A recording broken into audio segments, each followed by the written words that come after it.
you continue to use this science and abuse and then scare people. And then what have we done now? We've allowed science to completely isolate us. And how does the devil get us? In isolation.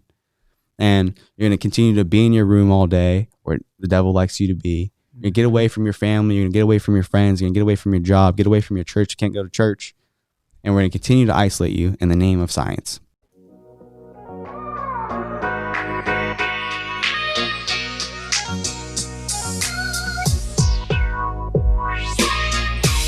Welcome back to another episode of PPK.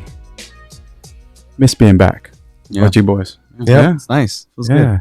Yeah. We hope you all had a very Merry Christmas and a Happy New Year. For us as Catholics, we actually officially closed. We're recording this on the weekend of the feast of the baptism of our Lord. So liturgically speaking, the Christmas season officially comes to a close and we enter into what we call the ordinary time. So and it's also officially been a year since we started our podcast. I think our first episode was January 6th.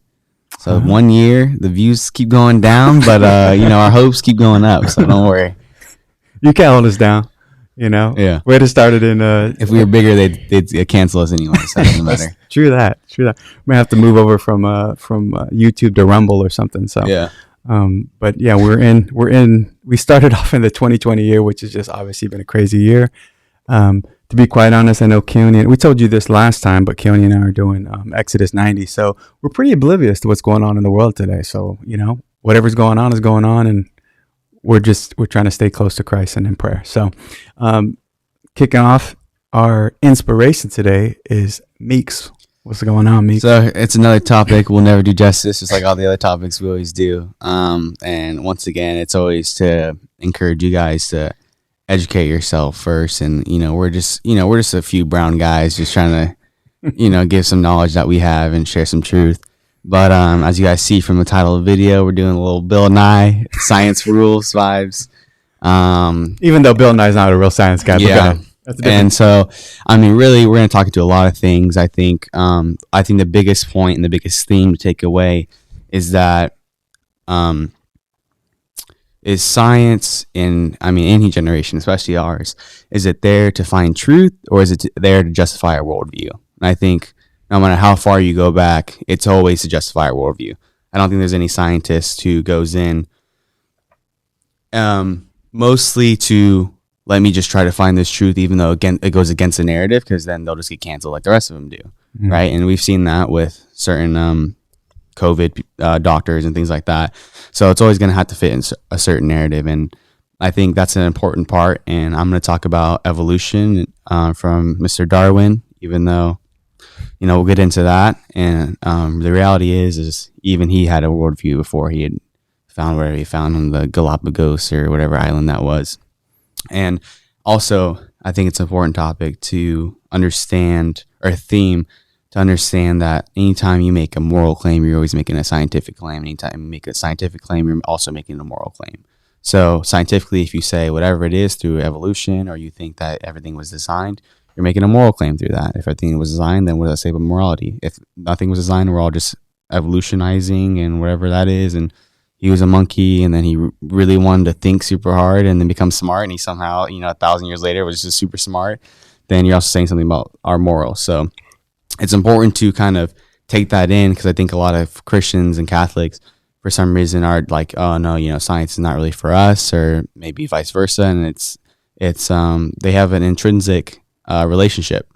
And so, with that, we can kind of just open up. And I think for us as Catholics, when we talk about faith and reason, really, right? So the synthesis between them both, I think the argument today, especially because we're, for the most part, in a godless nation and a godless world, right? We try to root God out, and now it's seen that really faith is really about the feelings, right? And for us, like really smart people, science is everything, right? Even though we can only measure that which we can observe, and faith is even a higher faculty than when it comes to reason in and of itself. But great minds like Saint Albert the Great, who we were talking about before this, is it observed so many different things of nature, and really broke open Aristotelian thought when it came to that. St. Thomas Aquinas built on top of that.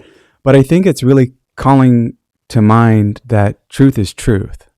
So objectively speaking, faith and reason, faith and science aren't opposed to one another. They're actually from the same God, right? So the God of the universe is also the God of revelation. And I think two things that we need to kind of break open, especially when it comes to science, is there's a certain faith that science, those who are pro-science, if you will, have to come into consideration is that we're a world of order, right? So there has to be an understanding like, oh yeah, there's order. So I'm going to go and measure that. I'm going to go observe that. I'm going to look at the empirical evidence, or else what's the point? So that's the first thing. And the second, I guess, premise that you need when you approach the scientific end is the belief in secondary causes, right? So I think if you start to dive into this, and again, as Miko stated, we're not going to do this really justice, but I think where you look at some of the faiths, I think is the Islamic faith really did away with some of this, where they, I'm taking this from a faith perspective, is that we believe as Christians that while everything happens within the providential and permissive will of God, God is not a puppet master. He gave us power and potentiality. He gave us the ability to reason and think, and therefore to interact and act upon one another. Whereas, like, if you look at the Islamic faith, what do they think? Is like, no, God's in control. And so if something happens, he willed it. There is no choice. And therefore, they kind of did away with the Aristotelian thought or any of the great thinkers. And they said, no, we're not going there. And then the Western civilization broke it kind of open, right? So you have some of the great philosophers, if you will. And you think about it, when the great, I think it was inscribed at like the Delphi, one of the portals there back in back in ancient times, where it was like, know thyself. Right. And everyone's trying to come to this awareness, self-consciousness. And I know you're going to be talking a little bit about kind of the enlightenment, right? We're always trying to figure out things. And I think from a very Christian perspective is the more we know about the world, and specifically the more we know about God, the more that we understand ourselves better. And that's what we're trying to do, is trying to make sense of who we are and how we fit in. So I think that's also a big part of it, right? So we can get really deep in some of the stuff. We're not going to make the argument completely, but it's just really trying to help people understand the synthesis and really the harmonious element of faith and reason, and ultimately faith and science. Yeah, it was just, as I was listening to you two talk, like, I think this topic is important because nowadays we see science everywhere, especially with COVID, right? Like, we just follow the science. All the politicians, we're just following the science, almost as if it's like their religion. This is who I follow. My allegiance is to this. And it's becoming more and more of like a false religion. And we talk about science and how we feel like in today's world, especially with technology, it can be manipulated in so many different ways, like Meeks was saying, to further push the narrative that you want to push, whatever that narrative is. You can use science in a different way by conducting this study with this variable, and you put in this variation of these factors, and you're going to get this result. And see, look, we proved it. That's science. And it's important for us as Catholic Christians to understand why we turn to science. And it's not an end in and of itself. We don't follow science for science's sake. We should be following science because it illumines something about God, about nature, about ourselves. And it just makes me think of reading that Imitation of Christ book. And who's the author? Thomas Kempis. So I encourage everyone to read that book because it'll definitely hit you in the kidney every page. But what I read yesterday, actually, and it was about knowledge and about seeking truth. And it says, why do you waste time seeking after so much knowledge that will not help you on Judgment Day? And I was like, geez, dude, that's kind of me. There's a lot of times you get caught up in a topic or some sort of a theory, right? And you want to know more. And I feel like that's even popular today where, I'm following the science. I'm following this in different ways. And if it becomes an end in and of itself, it's damaging our relationship with God, it's damaging our soul. And then we fall into the vice of just feeding our curiosity in the name of science because we're seen as a scholar. We're seen as more intellectually superior, and it feeds our pride. And so I think it's really dangerous the way that science has been used and manipulated and sought after in today's culture. And like, this science rules mentality, like I follow the science, and it's just dangerous because it starts to, I think, confuse a lot of people. So it's important, like Meeks was saying, we're trying to kind of just put this out there for people to do your own research, look into this stuff. but especially kind of in your own research, are you following the science for science's sake? Or are you following it to learn more about yourself, about your church, and about ultimately about God? I'm gonna, just throw this out there, and you guys can catch it if you'd like. I want to cover a few different topics. I think, just things of abortion. I think climate change. All these things just fit a worldview essentially. So if there's anything contrary, we don't listen to that. It's science, baby. Shout out my boy Newsom. But anyways, so this one I want to kind of discuss evolution because I think it's a big one where it's like all the people who have only read the 3rd grade science textbook are like, dude, get on, Christians. You have no answer for that. And I had the pleasure of taking Dr. Ben Weiger's class at Franciscan, and that thing was a beast. And he started to talk. He talked about Darwin, and I think he might discuss in his one book, like 10 books that screwed up the world or whatever, and a lot of this stuff. But essentially, Charles Darwin, his father and his grandfather were all very big religious skeptics. I think his grandfather and father were kind of in that Enlightenment era, or his grandfather at least was in that Enlightenment era, and so they kind of had this already kind of thing of we're not really sure about this whole God situation and that, which is huge. I think not a lot of people like to think about context and who people were following, who Karl Marx was following when he made this, and when you don't have that, you don't have the context, you don't really know what they're actually saying. And so it's important to kind of understand some of these things. And there's this one fella named Epicurus in 300 BC. And he kind of, in Greek time back then, everything was a god and everything was, we had to sacrifice, or if not, then, my boy Zeus is going to come down. He's not going to like it. So everything we had to do had to please these gods. And if something wasn't happening, it's because we weren't doing something right. And so there was a lot of stress, and he was just like, dude, why do we have to do that? Like that, I need to find something that's like kind of different so that we don't have to kind of live with this continuous stress. We don't have to worry about our immortal soul, things that Aristotle and Plato were talking about. And so he kind of came up with this idea, and essentially it's basically about atoms. Now, obviously they didn't have microscopes or anything like that, and they didn't have the word atoms either. But essentially, he was saying the only thing that's actually eternal, it's not your soul or anything. It's just these little particles within us. These particles are constantly moving. They're part of the earth. Those are the things that are actually eternal. And all the other stuff that's nonsense. The sun, God, and all the other stuff that doesn't make any sense. It's these atoms that continue to live forever through different animals and all these things, and that's really the eternal aspect. And so that was kind of his idea. He was a hedonist, so kind of just sought pleasures and things like that. It was that idea. And then it got to Lucretius. And you can look on strangescience.net for this if you want to like fact check me or whatever. But Lucretius was really the first one to kind of form this evolution theory. And this is in, I think, 100. He was a poet, a Roman poet. And he was basically talking about essentially survival of the fittest was what he was talking about in some of these poems. I think the poem De Rerum Natura is what it's called, or De Rerum Natura. And so, I think he has, a certain quotes essentially along the lines of some of these animals, they don't have the right limbs, and then they kind of take the L. And some of these other animals who do really good, they end up kind of surviving. And this whole continuous idea of basically evolution is what he was trying to say. They didn't have the same word for it. And then Darwin comes along, and a lot of these thoughts, these Epicurean thoughts and Lucretian thoughts. Lucretius was actually a student of Epicurus, so that's why they kind of tie in together. And a lot of those thoughts, those writings, came back up in the Enlightenment period, because that's the same thing they were doing. Is this God stuff's whack, dude. We've been doing this for 1,500 years. Let's move on. We need to do science, baby. Is what they were trying to do. Which, once again, they're trying to justify a worldview. That's what it's trying to do. And so that came up a lot. And like I said before, Charles Darwin's father and his grandfather were both kind of this whole religious skepticism, right, of the Enlightenment that brought it on. So as you can see, you're probably going to pass down that information, just like my dad kind of taught his worldview to us as well.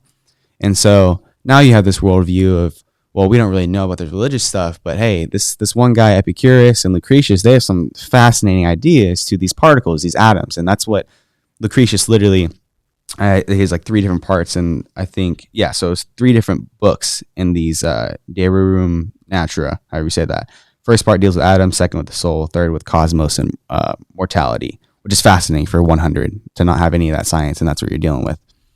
but they didn't need that because obviously it's just easy to justify your worldview saying, hey, we don't care about that. But what about these atoms in us, these little particles that we can't see? Those are the things that are really making us. They're motivating us. They drive us to do different things, which you've heard for years and years.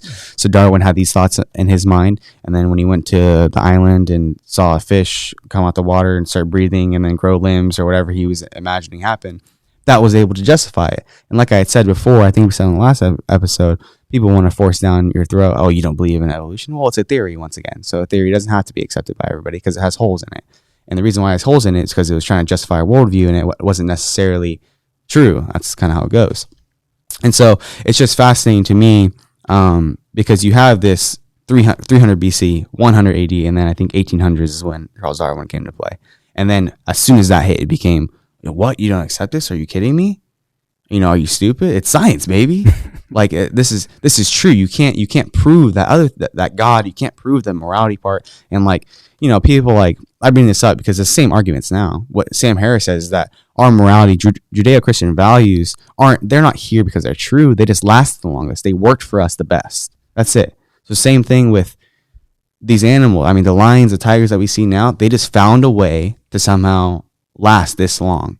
So, fireflies, they were just doing super good in the wild and they were dodging everybody and they're able to survive till this day right now. And so all that means, once again, you make that scientific claim, you're making a moral claim. So all it says is that, well, we don't have to be responsible to that. Just like Epicurus was trying to say back then, all Sam Harris and all these guys are trying to do is we don't have to be responsible for our soul. We don't have to be responsible for how we treat our relationship with God. That's not a real thing. You can't prove that. Mm-hmm. And as we continue to move on, we see how intricate all design is. I mean, me and Elle were watching this one thing on Netflix.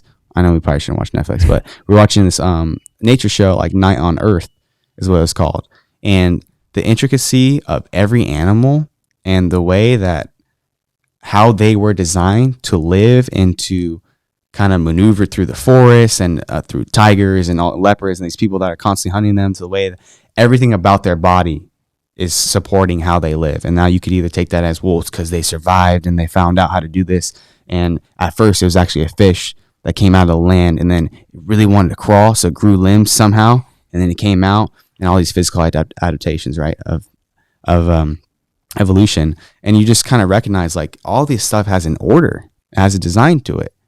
And just like all the climate change people want to talk about, well, don't overeat fish or whatever, because then you're gonna, once it's a food chain. So once you overeat that, then they're food for someone else and they're going to die off and all these things. That's called an order and a design, once again. So all these things have an order that we acknowledge in some parts and we don't in the others. So then what does that bring up? Then is science there to justify our worldview, or is it there to actually bring us closer to truth? Mm-hmm. Which I think, we think about that, it should be at service to truth, right? So I think that's one of the things that Pope St. John Paul II was talking about in Fides et Ratio, faith and reason, was specifically talking about these are kind of between faith and reason. These are the things that really elevate us to the truth, which we know is God. And so they're not in contradiction to one another. I mean, it's fascinating for, just to kind of listen to the historical understanding of it, but just even like people objectively thinking about things, right? Like, okay, so we've somehow evolved from like monkeys and chimps and whatever. We were talking about this earlier. I'm like, so why are there still monkeys and chimps, right? I mean, did they just stop? They just didn't want it bad enough, or what? They're like, nah, man, I'm cool with like eating fleas and like, whatever they're doing, right? Like, it just like even that, right? It takes greater faith to be an atheist and somebody who's all about science than it is to be somebody objectively speaking, like knowing that Jesus Christ is the second person of the Trinity. He actually entered into humanity. We have records of that, both pagan and Christian, all over the place, right? So you have more documents about Jesus Christ than you would have about Julius Caesar, and when nobody's questioning whether or not Julius Caesar was around. So it's kind of funny to me, even if you just pull people back just a little bit, right? That science only deals with that which you can observe, empirical evidence. But what are the biggest questions that ail people today in humanity? It's not a question about whether or not 1 + 1 = 2. I mean, math is at service to science anyway. Right, that's just a way to express. I mean, the things of science really, when we talk about time, space, and matter, yeah, those are important. We need to understand that, and we understand that there's going to be an intelligent design, and there's got to be somebody who actually architected that, right? But it blows my mind just to say, okay, well, if you just step back for a minute, what are the fundamental questions where people are dealing with today? I mean, people aren't necessarily, going into depression because they can't understand calculus, right? Shout out to all the engineers out there. Shout out to Blake, who's chilling with us, and Blake, who's chilling with us in studio today, right? But that nobody's like losing their mind because I guess part of it is I'm not an engineering major, so maybe some people are losing their mind in calculus 1 through 4. However, the bigger questions, right? Who am I? What's my purpose? Right? What's the whole meaning of life? Those things cannot be answered by science. So what is it going to be answered by? Right? These are metaphysical questions, right? There's philosophical questions. They can only be answered by philosophy and theology. And yet those are the most critical questions. So everybody else that's, to me, running around, the Sam Harrises of the world, the Dawkins, the Hawkins, all those, they're just justifying the way they want to live. So they actually believe in God, in my opinion. They just think they're him. Right? And I think that's part of the key. What say you, Keone? Yeah, just thinking, like, simply put, you say, like, I am the way, the truth, and the life, right? So we know that the truth and what is objectively true is Jesus Christ, right? Essentially. So nowadays, like, these scientists who are living a life pursuing truth, without any underlying religion, without any service to God, like you said, essentially it's to justify the world that they're living.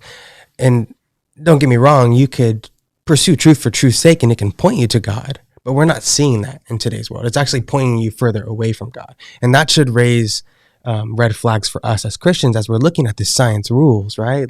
Follow the science. Who are these scientists following? What is their motive? And I think that's important for us to guide us when we're looking at all these journals, because there can be how many academic journals that would say something different than what people are saying about COVID right now, but are they being published? Mm-hmm. Probably not. Would you see those journals? Probably not. Why? Because, like Meeks was saying in the beginning, there's a narrative. We only accept this science in this study. That was probably like some survey of 10 people, right? Not something objective that you can measure. Something else that you were saying that stood out to me is the idea that we get it, the modern psychology and science and just any of the modern sciences, they get it wrong in many ways, especially with the human person, right? You're saying people are mostly getting depressed or whatever because of their ultimate meaning, because of relationships, because of things that are not objectively really measured, right? How do you really measure your purpose in life? How do you measure God's call in your life? You can't measure that. And Father Ripperger talked about, when you're studying any particular science, first you need to understand the form of what you're studying in its totality. In order to understand it, you need to understand the form, and then that illumines the method that you use to study that. Where, for example, psychology, which, obviously this is my realm, the 2 cents I give here, what they get wrong is that they say the form of the person is strictly an advanced animal. It's the physical, it's the carnal, right? We use their behaviors, we study their brain, and then what we're going to do is we're going to train them through reinforcement, through this and that, just like we would train any animal. But because they're advanced, they have, stronger emotions or whatever that is, but we're going to treat them essentially like an animal. But how has modern psychology been doing without medication? Pretty terrible. And even with medication, all it does is just patch Band-Aids on fears, right? And I see it even in the work that I'm doing. It's difficult because there are so many times in my field I'm seeing like, you guys are missing the point. You guys are missing what these people actually need. So now rewind back. What is the actual form of a person? And as Christians and as Catholics especially, you understand the person to be a body-soul composite, right? And so psychology, the method of science for psychology purposes, when you're helping the human person, if you're missing the soul portion, the part that is non-measurable, then your method is false. It's invalid because you're not studying the form as it should be. And I see that with psychology is that so often they're missing the point because they are trying to justify, like Meeks was saying, there is no soul. There is no God. Like Freud was pretty much an atheist. There's no God. Everything is pretty much due to this sex drive, right? And then whoever the other psychologists who follow after them, and no, it's because of this drive. It's because of this drive. But it's not about God. Or it's because there was this idea of God, but that's really like your energy within yourself trying to manifest into this God figure, but that's not actually like God the person, right? That loves you and that died for you. And this is just, we see it more and more. And I think as technology has really gained a focus in our day-to-day lives, the science has only been used to further justify a life without God rather than illumine a life with God. Mm-hmm. And I think that's what a detriment. And it's like an evil if you think about it. Like we're going to follow truth, but that's not God. Just think about that. Just simply put, what they're saying is no, God, who literally says I'm the way, the truth, and life, we don't need him. And that's really diabolical. When we talk about the modernists, which the last episode was about modernism, one of the philosophical parent of modernism was the Enlightenment, where it gets to the point where no, we don't need God. We need science. We need stuff that's objective. Like, we don't need to have some sort of morality. We don't need to follow this religion. We have what is proven objectively. And I think there's nothing necessarily wrong with what should be proven objectively, but like what I was saying earlier, at the end of the day, it becomes a mean in and of itself, and ultimately the end is ourself and what we're trying to pursue, the life we're trying to live. And you take a step back and reflect on this in your own life. When you have a certain belief and you come across an article that says something scientifically proven to go against your belief, how do you feel? More often than not, you're gonna be like, I'm gonna find another article. Let me wait. I'm gonna find another article. That one, look at that one. The way it's the method, it wasn't objective measure. I'm gonna find another one that proves what I was believing. Right? Cognitive dissonance. Yeah. And what makes you believe that those scientists, these people who are coming up with these theories, have your best interest in mind, who are actually pursuing truth and are not trying to further justify their godless lifestyle? Mm-hmm. Yeah, I think break open some examples. So we're not here to disprove evolution. It doesn't really need to be disproven, or we're not here to have the scientific argument for God either, but just to once again make people aware of this kind of justification of worldview through science. And I think we were just at the cathedral in Phoenix, and we had, what was his name? Father John Linkett. Yeah, and he was a monster. Shout out to Father John, because you were awesome. And he was talking about, it was a really fascinating allusion, I thought, from King Herod and our president-elect, and how King Herod basically used the science of his day to wipe out all the two-year-olds, I believe, because they heard that there's the new king's in town, and he's born over, in that barn over there. And, well, he didn't have the exact science to know how to go get him, but he said, well, I can use, my reason and the objective truth of grabbing all these 2-year-olds and making sure, we're just going to slay him. Mm-hmm. And so that king, well, we don't have to worry about him anymore. And how he kind of was, this world is obsessed with this almost godless, scientific kind of way of life. And it was almost like he was saying our president-elect using science in the way of abortion, because see, the Democratic Party, they're moving towards, well, we like those. So our party supports that. So I know, Biden, you're supposed to be Catholic and all, but this is how we're going to move forward. So if you want power, then you're going to have to get on board with this. And, him as a Catholic is going to say, oh, well, as a Catholic, yeah, that's cool. I'll ride along with that. In 2010, I was against gay marriage, but 2012, I don't know. I just had an epiphany, and my whole 700 years of life, this whole 1 year, for some reason, changed everything I thought about the way that marriage worked. And so I basically just made this comparison of, now we have this new one using science in the field of abortion to get your vote, essentially, to get the Democratic vote. Throw away the religion. We don't need that. It's only when only when it helps me out. Only when Pope Francis calls me, I'll act like I'm Catholic. Or only when Stephen Colbert has me on his cool show, I'll act like I'm Catholic. And all these things. And it's just no matter how many scientists say, life starts at conception and all these kind of stuff, that's not the science that we care for. No matter if science say, hey, men and women are intrinsically different, we don't really care about that. Let's make sure we send in 12-year-olds to the doctor so they can have a sex change before they even know what high school they're going to. And so there's a lot of things that are just honestly sad. And I think, I think in California, there's some sort of rule that If a kid wants to go by a different name and gender, wants to go to a different bathroom, then at the school they'll do that, not tell the parents, send the parents their actual name for their report card and give them their report card with their actual name they want to be called. A lot of this stuff. But that's science, baby, right? And then what do we do with COVID? Well, let's use the science to scare people. I think there was a kid in Hawaii who killed himself. That was like 9 because he was, you're abusing them essentially, these kids, and hold them hostage in their own homes. And we all don't know what their home life like. And some of these people, all they have to look forward to is their friends at school and stuff like that. And so you continue to use this science and abuse and then scare people. And then what have we done now? We've allowed science to completely isolate us. And how does the devil get us? In isolation. And you're going to continue to be in your room all day where the devil likes you to be. You're going to get away from your family. You're going to get away from your friends. You're going to get away from your job. Get away from your church. You can't go to church. And we're going to continue to isolate you in the name of science. And to me, that's not looking for the truth, because I think there's actually I've heard of some studies say that, there's science to kind of support the idea that we all came from a man and a woman, just 2 people that we came on. Yeah. Original parents. Science. Yeah. That's not the science we're looking for. There's just so many things, right? Sweden's over there doing their own thing. I heard that COVID's in the past for them. They don't have to worry about, they're not wearing masks. That's not the science we look for. Even though Sweden was our homie back in the day when Bernie was running and we wanted a democratic socialism, they were homie then. Now it's different science. We don't like that.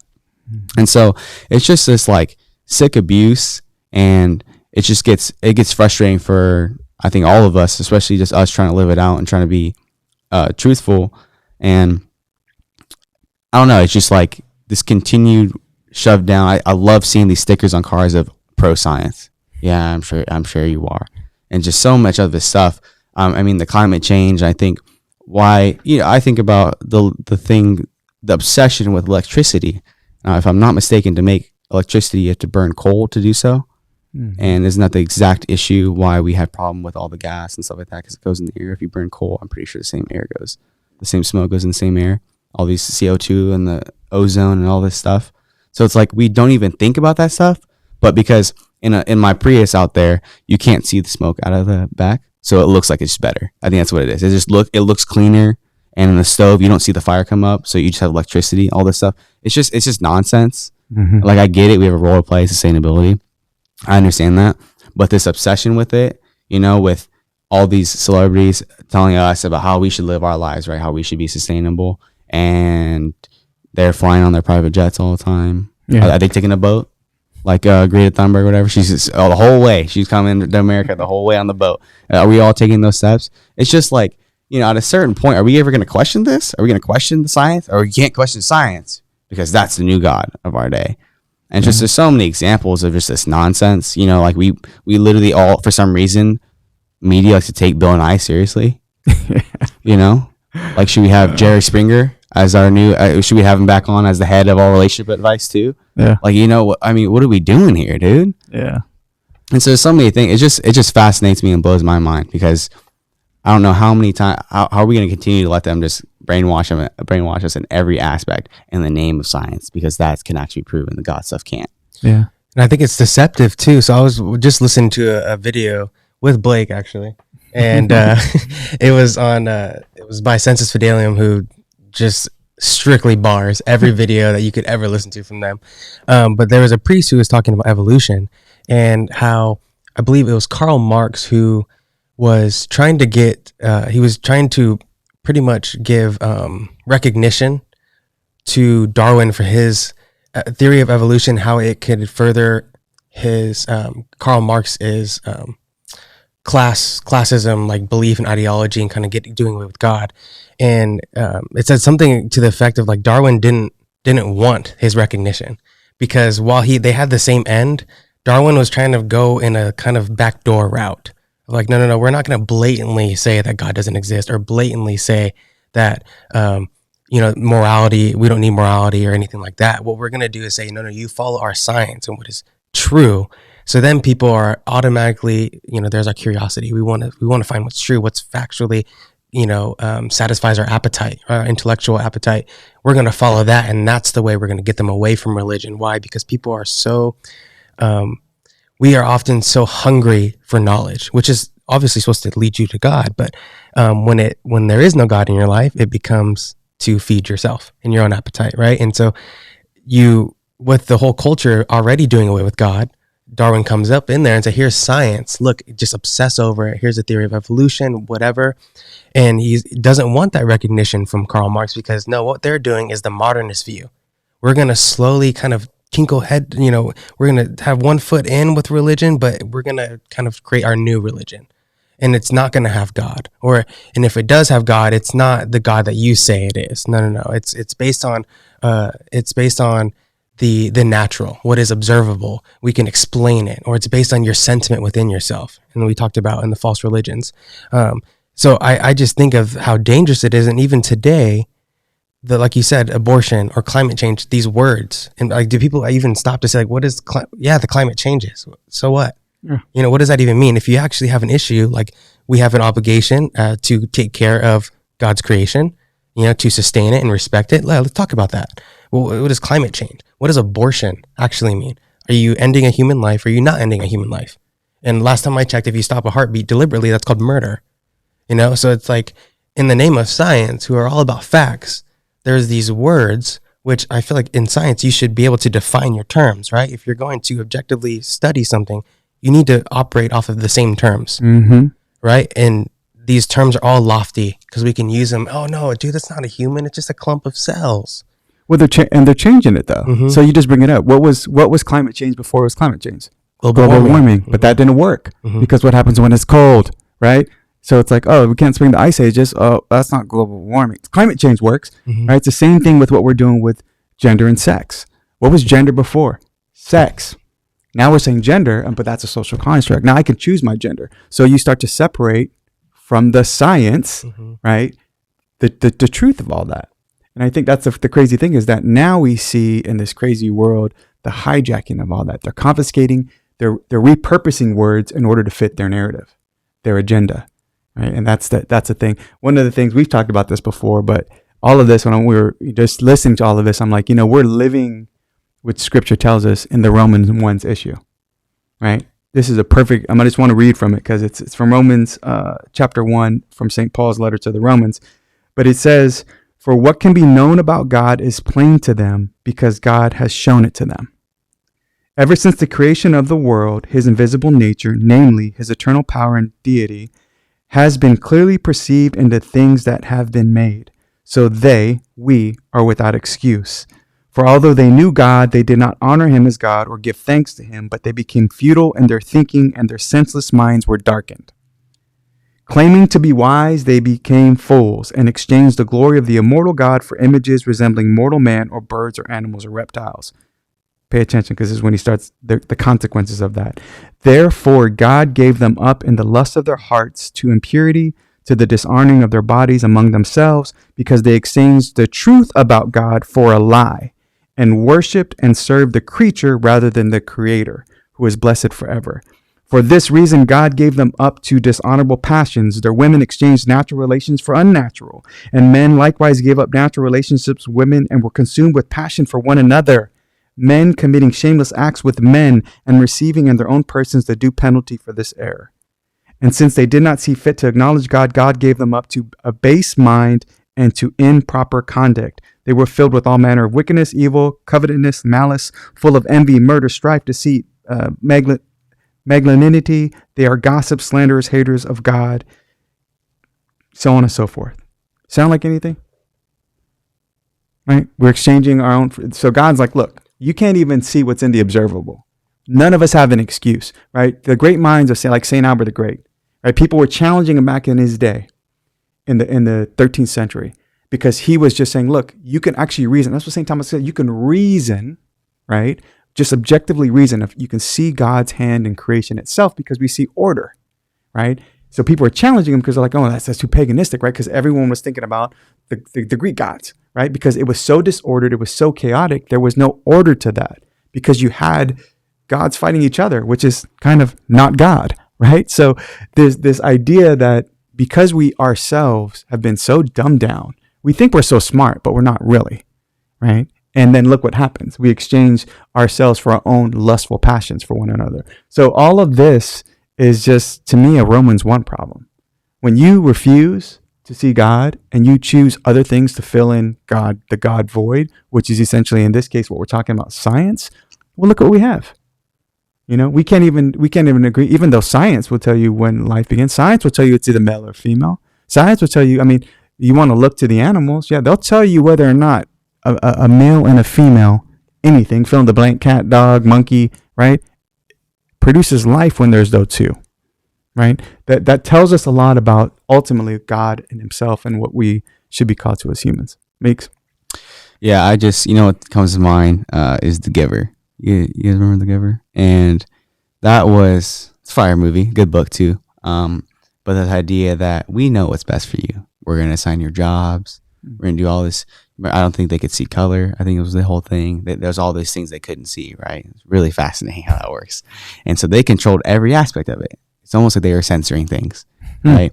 And I think Apple just actually took Parler off their app store because Parler was inciting violence and things like that. And there's a bunch of censorship. I think there's a lot of people. There's some things, Out of Shadows, Plandemic. Those you're not gonna find those on YouTube. No way. You can find debunking videos. And there's just a lot of this thing in the name of science that we're doing. And I think I brought up a point Patrick Coffin had mentioned about this whole term of sustainability, eventually just each putting a family on their own plot of land, right? And you're going to be self-sustaining. You better be careful how many kids you have because this is all you have. You're not going to need a job because we're providing everything that you need. And that means there's no money. So there's no money. We'll control all of that. We'll give you guys enough that you need in order to self-sustain. You stay in your little community, and then we'll take care of the rest. All in the name of science. And it seemed like The Giver was a little bit like that, since they all had the same exact thing. I think he had an apple drop down every time he walked to school or whatever. All these things in the name of science, and no one's questioning it, because The Giver, that's just a movie. The Matrix, that's just a movie. All these things, Divergent, all these little movies, Hunger Games, that's just a movie, dude. Get out of your head. That's wild. And I think we got to start being a little bit more aware of like how far is this science going to take it. We already seen AI. I've seen videos of robots straight speaking to each other, like off the top, like conscious and everything, like almost craziness. Well, you see that right now with your apps, right? You talk around your phone, all of a sudden you jump on Insta, and all of a sudden it's like, bro, I was just talking about getting haircuts and clippers, and now I got ads coming up with clippers. Right? I mean, it's there. It's happening right underneath your nose. And that was the thing that Keone brought up. I want to harp on is that Marx thanked Darwin because that's exactly what Darwin needs to fulfill communism. That's exactly what he needs. Oh, Marx. Yeah, Marx needs that. Marx. What'd I say? You said you just flipped it. You're okay. You're good. So yeah, Marx was thanking Darwin for that, and because that's exactly what he needed. Thank you for taking out God. I didn't have to do it because I never had a job in my life, and my wife's miserable. Actually, I don't know if you guys know this, but Marx's two daughters both killed themselves with their husband. They both plan to kill themselves. So that's great that you guys are following him, and I think that science is what exactly needs to push over to what would that look like? What I just explained, that plot of land where everyone's in. That sounds like communism, I think is what it is. That's the exact fulfillment of it. And what was the name of? Science. And what did Marx thank Darwin for? The science. And so we got to start thinking about that, because I mean, we're in some deep doo-doo right now. Yeah, we are. And it's not going to be Trump, Biden, nobody's going to save us from this one. Well, and Jesus is going to have to come down. We talked about God, not government, right? Like we're pointing to all these things. Like ultimately what we're saying is turn to Christ, right? Turn to God. Because if government's your God, good luck. If science is your God, good luck. We're in a crazy time right now, crazy time. And this is time to turn it up. Turn up your prayer life, turn up, get your life right. I'm thinking about John the Baptist, right? Repent, right? It's like you need to prepare the way of the Lord. Because I'll tell you what, all these career politicians, all these people that are feeding the narrative, you ain't taking none of that to hell, because that's where most people are headed, right? Jesus told us himself, right, that the road to perdition, to hell, is filled with many well-traveled. And that's where a lot of people are going. And it's just like it's getting tiresome, right? When you look at your life, you look around the world and you're complaining about all these things. You're looking for somebody to save you, to help you. And yet the one person that can, Jesus, you totally ignore. You want to root him out, just so you can live and feel better about yourself. And ultimately, you're not. Keone, last parting words. Just in a world where science has ruled and where we follow the science, but the world is in the state that it is today. We think of the state of the church. We think of the state of the government worldwide. And what we're in right now, the chaos, the the fighting, the everything that's happening in this world, if science was so great in the way that they're putting it, the truth, right? If this focus, this obsession with science was so great, why is there so much despair and chaos and disorder when science is supposed to bring us to order? But there is no God. And so maybe we're obsessing over the wrong thing right now. And I say that's a shout out to people who are either Christian or not Christian. Whatever you're following, is it, like I said, we harp on this all the time, is it to bring you to the truth that is God himself, or is it to justify your own lifestyle? Because right now there's a lot of science out there, but our world isn't looking too good. So we might need to change the focus. Yeah, I think the one last thing, going back to what you're talking about with Father John, like it's homily, right? Herod too, in his cowardice, in his darkened mind, in his selfishness, he also turned to religion and to the scientists of his time in order to find out where Christ the King was going to be, in order to slaughter all of the innocents at that time. So if you think you're going to go out there and manipulate faith and science in order to fit your narrative, you're tripping, right? That's exactly what Herod did. And I'm pretty sure Herod's not going to be where I intend to go. I mean, you know, I'm not God, and that's not for me to worry about. But just think about that. He too sought the religious leaders of his time. He too sought the wise men in order to find, under the guise of, I want to pay homage to God, right? I want to be the smart one. I want to be somebody that's up to speed, hip, current, scientific, progressive, right? Under all that, we see a lot of our leaders doing that today, inside and outside of the church, only to serve his own selfish needs as far as power, and it really is insecurities, right? You were threatened by a little baby born in a manger, right? That's how much of a man you weren't. So, Meeks, parting words. Yeah, there's science to show that you need to like, comment, subscribe, because we can see those. Yeah, we can see the views. There's science for that. Science is not looking good. Let me tell you. That's why science is not rule, because it's not looking good right now. Yeah. So help us out. Throw us a bone. Let somebody know. I'm not trying to have a real job. I'm graduating soon, getting married, so just let me live off YouTube. Thanks. Appreciate it. Exactly. Well, hey, we appreciate you guys spending some time. This was a long one. We told you it was going to be deep, a lot to unpack. Do your own homework, do your own research. In the end, we're trying to point you to the truth, ultimately, which is Jesus Christ, the second person of the Trinity. So may God continue to bless you and your family, keep you safe, and until the next episode, get holy or die trying. Peace.